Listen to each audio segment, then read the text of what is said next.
ለትዳር ብቁ መሆንሽን የሚያሳዩ 8 ነገሮች። ለዚህ ቻናል አዲስ የሆናችሁ ሰዓቱ አሁን ነውና ሰብስክራይብ አድርጉ። ቪዲዮንም ላይክ በማድረግ ጀምሩ። አንደኛ፣ ልዩነትን ታከብሪያለሽ፣ ሁሉንም ልቆጣጠር አትይም። አንዲት ሴት ገና ወደ ትዳር ሳትገባ ለትዳር ብቁ መሆኗን ከሚያሳዩ ቀዳሚ ምልክቶች አንዱ የሰዎችን ማንነት ባለበት የመቀበልና የመረዳት ሰፊ ልብ መኖሩ ነው። ይህ ማለት ማንኛውም ሰው በራሱ መንገድ የማሰብ የመወሰንና ነገሮችን የማከናወን መብት እንዳለው አምና ትቀበላለች ማለት ነው። እሷ የምታስበው ወይም የምትከተለው መንገድ ብቸኛውና ትክክለኛው እንደሆነ አድርጋ አታስብም። ይልቁንም የአጋሯን የተለየ አመለካከት፣ ባህልና ምርጫ እንደ ስጋት ሳይሆን እንደ ማንነት መገለጫ ትመለከተዋለች። ይህ አይነቱ ብስለት በትዳር ውስጥ አጋሯ በነፃነት እንዲተነፍስና የራሱን ማንነት እንዲያዳብር እድል ይሰጠዋል። በተጨማሪም ሁሉንም ነገር በእጇ ለማድረግና ለመቆጣጠር አለመሞከሯ በትዳር ውስጥ የሚኖረውን ጫና በእጅጉ ይቀንሰዋል። ሁሉንም ነገር ልቆጣጠር የምትል ሴት አጋሯን እንደ ልጅ ወይም እንደ ረዳት እንጂ እንደ እኩል የቃል ኪዳን አጋር አትቆጥረውም። ይህ ደግሞ በጊዜ ሂደት በትዳር ውስጥ ቅሬታን ይፈጥራል። ለትዳር ብቁ የሆነች ሴት ግን መተማመን ላይ ትኩረት ታደርጋለች። ነገሮች በእሷ መንገድ ብቻ እንዲሄዱ ከመጫን ይልቅ የአጋሯን ውሳኔና አመራር ታከብራለች። ይህ የቁጥጥር መንፈስ አለመኖር በትዳር ውስጥ ሰላማዊ ድባብ እንዲኖር ከማድረግም በላይ ባልየው በትዳር ውስጥ ያለውን ኃላፊነት በልበ ሙሉነት እንዲወጣ ትልቅ መነቃቃትን ይፈጥርለታል። በአጭሩ ልዩነትን ማክበርና የቁጥጥር ስሜትን ማሸነፍ ለተሳካ ትዳር ዋነኛ መሰረት ነው። ሁለተኛ፣ ለነገሮች ኃላፊነት ትወስጃለሽ፣ ሰዎች ላይ አታሳብቢም። ይህ ነጥብ ደግሞ አንዲት ሴት ገና ወደ ትዳር ሳትገባ በፊት ያላትን ስሜታዊ ብስለትና የግል ጥንካሬን በግልጽ የሚያሳይ ነው። ለነገሮች ኃላፊነት መውሰድ ማለት በሕይወትሽ ውስጥ ለሚገጥሙሽ ውድቀቶችም ሆነ ለምትሰሪያቸው ስህተቶች የራስሽን ድርሻ አምነሽ መቀበልና በቅንነት ለመታረም ዝግጁ መሆን ማለት ነው። ብዙ ጊዜ ለትዳር ያልበሰለ ማንነት ችግሮች ሲፈጠሩ ምክንያቶችን ወደ ውጪ የመፈለግና ጥፋተኛው ገሌ ነው ብሎ በሌሎች ላይ የማሳበብ ዝንባሌ ይታይበታል። ነገር ግን አንቺ ለትዳር ብቁ መሆንሽን የምታሳየው ሁኔታዎች ባልፈለግሽው መንገድ ቢሄዱ እንኳ ጣትሽን ወደ ሌሎች ከመቀሰር ይልቅ እኔ ምን ማስተካከል ነበረብኝ ብለሽ ራስሽን መጠየቅ ስትችይ ነው። ይህ አይነቱ ኃላፊነት የመሸከም ባህሪ በትዳር ውስጥ ለሚኖረው መተማመን እጅግ ወሳኝ ነው።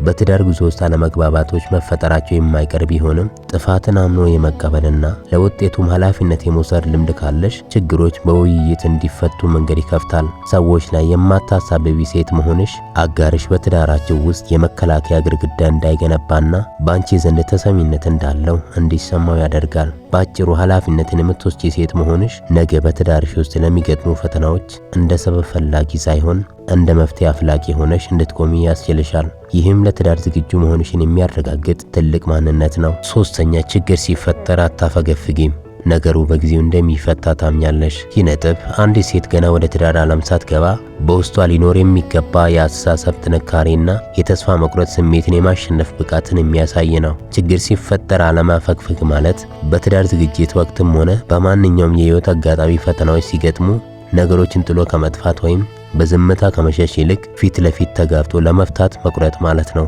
ወደ ትዳር ለመግባት ብቁ የሆነች ሴት ፈተናዎችን የህይወት አካል አድርጋ ስለምትቀበል ችግሮች በገጠሟት ቁጥር አቅጣጫዎችን አትቀይርም። ይልቁንም በጽናት ቆማ መፍትሄ ላይ ታተኩራለች። ይህ አይነቱ ጽናት ነገ በትዳር ውስጥ ለሚገጥሙ የኢኮኖሚ የማህበራዊም ሆነ የጤና ችግሮች የማይናወጥ መሰረት ይጥላል። በተጨማሪም ነገሩ በጊዜው እንደሚፈታ ማመንሽ የትዕግስትሽን ጥልቀትና በሂደት ላይ ያለሽን እምነት ይገልጻል። ትዳር በአንድ ጀንበር የሚስተካከል ሳይሆን በሂደት የሚገነባ በመሆኑ ነገሮች ዛሬውኑ ካልተስተካከሉ ብለሽ አትጨቃጨቂ። ነገሮች ዛሬውኑ ካልተስተካከሉ ብለሽ አትጨነቂም። ይልቁንም በሳል የሆነች ሴት ለለውጥ ጊዜ እንደሚያስፈልግ ትረዳለች። ይህ በጊዜ ሂደት ላይ ያለሽ እምነት በትዳርሽ ውስጥ ያለውን ውጥረት በመቀነስ አጋርሽም ቢሆን ግፊት ሳይሰማው ነገሮችን ለማስተካከል እድል እንዲያገኝ ያደርገዋል። በአጭሩ ችግርን በጥበብ የመያዝ እንጂ የመሸሽ ባህሪ የሌላት ሴት ለትዳር አጋሯም ሆነ ለሚገነባው ቤት ትልቅ የጥንካሬ ምሰሶ ለመሆን ዝግጁ ናት። አራተኛ፣ ወንድሽን በየጊዜው ከመፈተን ይልቅ ታምኚዋለሽ። ይህ ነጥብ አንዲት ሴት ገና በትዳር ውስጥ ሳትሆን በአሁኑ የፍቅር ግንኙነቷ ወይም በዝግጅት ወቅት ሊኖራት የሚገባውን ጥልቅ በራስ መተማመንና ለአጋሯ የምትሰጠውን ክብር የሚገልጽ ነው። ወንድም በየጊዜ መፈተን ማለት ታማኝነቱን ለማረጋገጥ ወጥመዶችን መዘርጋት፣ ስልኩን መበርበር ወይም በየደቂቃው የት እንዳለ በመጠየቅ ማጨናነቅ ሲሆን ይህ አይነቱ ባህሪ ግንኙነቱን በጥርጣሬ ላይ እንዲቆም ያደርገዋል። ለትዳር ብቁ የሆነ ሴት ግን መሰረቷን በመተማመን ላይ ስለምታደር አጋሯን በጥርጣሬ መነጽር ከማየት ይልቅ ክብሩንና ነፃነቱን ጠብቃ ትይዛለች። እሱን ያለማቋረጥ ከመፈተን መቆጠቧ እሷ በራሷ ማንነት ላይ ያላትን እርግጠኝነትና ለአጋሯ ያላትን ከፍተኛ ግምት ያሳያል። ይህ አይነቱ የመተማመን ባህሪ ነገ በትዳር ውስጥ ለሚኖረው መረጋጋትና ሰላም ዋነኛው ቁልፍ ነው። አንዲት ሴት አጋሯን ማመን ስትጀምር እሱም በበኩሉ ያንን እምነት ላለማጉደልና የተሰጠውን ክብር ለመጠበቅ በታማኝነት እንዲመላለስ ያበረታተዋል። በጥርጣሬና በፈተና ፈንታ እምነትን የምታስቀድም ሴት ለትዳር አጋሯ ምቹና አስተማማኝ መጠለያ ትሆናለች። ይህም በትዳር ዓለም ውስጥ ሊፈጠሩ የሚችሉ አላስፈላጊ የቅናትና የጥርጣሬ ግጭቶችን ከወዲሁ በማስቀረት በሁለቱ መካከል ያለውን ትስስር ይበልጥ ያጠናክረዋል። በአጭሩ እምነትን መለማመድ ለትዳር ዝግጁ መሆንሽን የሚመሰክር ትልቅ የብስለት ደረጃ ነው። አምስተኛ ሐሳብሽን በግልጽ ትናገሪያለሽ፣ የጭንቅላት ጨዋታ ታቆሚያለሽ። ይህ ነጥብ አንድ ሴት ገና ወደ ትዳር ዓለም ሳትገባ ሊኖራት የሚገባውን ግልጽነትና ቀጥተኛ የመግባባት ክህሎትን የሚያሳይ ነው። የጭንቅላት ጨዋታ ማለት ስሜትን ደብቆ አጋር በራሱ እንዲረዳው መጠበቅ፣ በጎንዮሽ ንግግር አሽሙር መናገር ወይም ዝምታን እንደ ቅጣት በመጠቀም አጋርን ግራ ማጋባት ሲሆን ለትዳር ብቁ የሆነ ሴት ግን ከዚህ አይነቱ ውስብስብ ባህሪ የወጣች ናት። የፈለገችውንና የተሰማትን ነገር ያለምንም ፍርሃትና ተንኮል በግልጽ መናገር መቻሏ ለትዳር አጋሯ ግልጽ የሆነ ካርታ እንደመስጠት ይቆጠራል። ይህም የትዳር አጋሯ እሷን ለማስደሰት ምን ብላ ይሆን በሚል ጭንቀት ውስጥ እንዳይወድቅና በመካከላቸው ያለው ግንኙነት ቀላልና ቀጥተኛ እንዲሆን ያደርገዋል። በተጨማሪም ሐሳብን በግልጽ መናገር በትዳር ስለሚኖረው መተማመን ዋነኛ መሳሪያ ነው። አንዲት ሴት በውስጧ የያዘችውን ቅሬታም ሆነ ፍላጎት በግልጽ ስታስረዳ ነገሮች ሳይከማቹና ሳይመረዙ ወዲያውኑ መፍትሄ እንዲያገኙ መንገድ ይከፍታል። የጭንቅላት ጨዋታን ትታ በሐቅ ላይ የተመሰረተ ንግግርን የምታስቀድም ሴት ለትዳር አጋሯ ግልጽ የሆነ የህይወት ጓደኛ ትሆናለች። ይህ አይነቱ ግልጽነት በትዳር ውስጥ የሚፈጠሩ ጥቃቅን አለመግባባቶች ወደ ትልቅ ቀውስ እንዳያድጉ ከማድረጉም በላይ ሁለቱም ወገኖች በነፃነትና በሐቀኝነት እንዲቀራረቡ ትልቅ እድል ይፈጥራል። በአጭሩ ግልጽነት የጎደለው ግንኙነት እድሜው አጭር ስለሚሆን ሐሳብን በግልጽ የመግለጽ ብስለት ለትዳር ዝግጁ መሆንሽን የሚያሳይ ትልቅ ምስክር ነው። ስድስተኛ እልህ ውስጥ መግባት ታቆሚና ለሰላም ቅድሚያ ትሰጫለሽ። አንዲት ሴት ገና ወደ ትዳር ሳትገባ በውስጧ ሊሰርጽ የሚገባውን የሰላም አምባሳደርነትን ባህሪ የሚያሳይ ነው። እልህ ውስጥ መግባት ማለት በማንኛውም ክርክር ወይም አለመግባባቶች ወቅት እኔ ካላሸነፍኩ ወይም የኔ ሐሳብ ካልተጫነ ብሎ መገተር ነው። ይህ ደግሞ በትዳር ውስጥ ለሚፈጠሩ ጥቃቅን ግጭቶች ትልቅ ነዳጅ ይሆናል። ለትዳር ብቁ የሆነችና የተዘጋጀች ሴት ግን ከግል ዝናና ከአሸናፊነት ስሜት ይልቅ ለግንኙነቱ ሰላምና ዘላቂነት ትልቅ ዋጋ ትሰጣለች።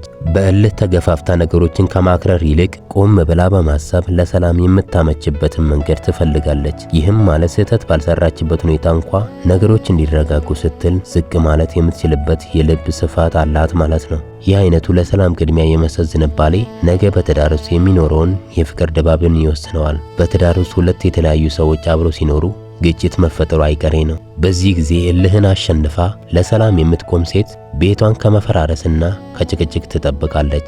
እልህ መተው ማለት መሸነፍ ሳይሆን ለፍቅርና ለቃል ኪዳኑ ክብር መስጠት መሆኑን ትረዳለች። ይህ ባህሪ አጋሯን ቢሆን በእልህ ፈንታ በፍቅርና በትህትና እንዲመለስ ያደርገዋል። ምክንያቱም ሰላም ወዳድ የሆነ ሴት ለትዳር አጋሯም ሆነ ለሚገነባው ቤተሰብ አስተማማኝ መጠለያ፣ የእረፍት ምንጭ ትሆናለች። ሰባተኛ ችግር ሲፈጠር የመለያየት አማራጭ አትወስጂም።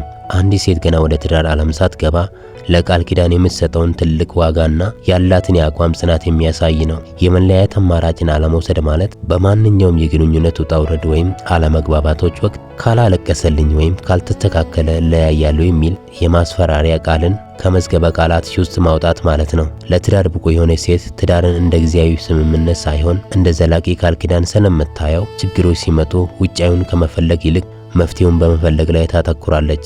ይህ አይነቱ ጽናት ገና በትዳር ዝግጅት ወቅት የሚታይ ሲሆን ነገሮች በፈለገችው ፍጥነት ባይሄዱ እንኳ በትዕግስት ቆማ ግንኙነቱን ለማዳን የምትተጋ መሆኗን ያሳያል። ይህ የአስተሳሰብ ጥንካሬ በትዳር ውስጥ እጅግ አስፈላጊ የሆነውን የደህንነት ስሜትን ይፈጥራል። አንዲት ሴት በትንሽ በትልቁ እለያያለሁ የማትል ከሆነ አጋሯ በትዳሩ ላይ ሙሉ እምነት እንዲኖረውና በልበ ሙሉነት ኢንቨስት እንዲያደርግ ያበረታተዋል። ችግር ሲፈጠር እንደ መሸሻ መንገድ መለያየትን አለማሰብሽ ለትዳር አጋርሽ በማንኛውም ሁኔታ አብሬ ነኝ የሚል ጠንካራ መልእክት ያስተላልፋል። ይህ ደግሞ በሁለታችሁ መካከል ያለውን ትስስር በማጥበቅ ከውጪ የሚመጡ ማናቸውንም ፈተና በጋራ የመቋቋም አቅም ይሰጣቸዋል። 8ኛ ግልጽ ነሽ፣ ነገሮችን በመደበቅ አታምኚም። ሴት ገና ወደ ትዳር ሳትገባ በውስጧ ሊኖር የሚገባውን የታማኝነትና የሐቀኝነት ጥልቀት የሚያሳይ ነው። ግልጽ መሆን ማለት ማንነትን፣ ስሜትን፣ ፍላጎትንና የታለፉ የህይወት ታሪኮችን ያለምንም መሸሸግ ለአጋሯ ማጋራት መቻል ሲሆን፣ ነገሮችን በመደበቅ አለማመን ደግሞ ለትዳር መሰረት የሚሆነውን ግንኙነት በጨለማ ሳይሆን በብርሃን ላይ እንዲገነባ ያደርጋል። ለትዳር ብቁ የሆነች ሴት ድክመቶቿንም ሆነ ጠንካራ ጎኖቿን በግልጽ የምታሳይ እንጂ አጋሯን ለመማረክ ብቻ ሌላ ሰው መሰለ ለመታየት አትሞክርም። ይህ አይነቱ ሐቀኝነት ገና በዝግጅት ወቅት መኖሩ ነገ በትዳር ውስጥ ለሚገነባው ጥልቅ መተማመን ዋነኛ ዋስትና ነው። ነገሮችን መደበቅ በትዳር ውስጥ እንደ ትልቅ መርዝ የሚቆጠር በመሆኑ አንቺ ግን ከወዲሁ ግልጽነትን የህይወትሽ መመሪያ በማድረግሽ አጋርሽ በአንቺ ላይ ሙሉ እምነት እንዲኖረው ያደርገዋል። ሚስጥር የሌላት ሴት አጋሯ ሁል ጊዜ ከጎኗ ሆኖ እንዲደግፋትና እንዲረዳት በር ትከፍትለታለች። ምክንያቱም ግልጽነት ባለበት ቦታ ጥርጣሬና ፍርሃት ቦታ የላቸውም። ይህ አይነቱ ግልጽነት በትዳር ውስጥ የሚኖረውን የገንዘብ አያያዝ፣ ማህበራዊ ግንኙነትና የዕለት ዕለት ውሳኔዎችን ቀላልና ግልጽ ያደርጋቸዋል። እስካሁን ስለተከታተላችሁኝ አመሰግናለሁ። በድጋሚ ለዚህ ቻናል አዲስ የሆናችሁ ሰዓቱ አሁን ነውና ሰብስክራይብ አድርጉ፣ ቪዲዮንም ላይክ አድርጉ። ሐሳባችሁን ኮሜንት ላይ ማየት ፈልጋለሁ።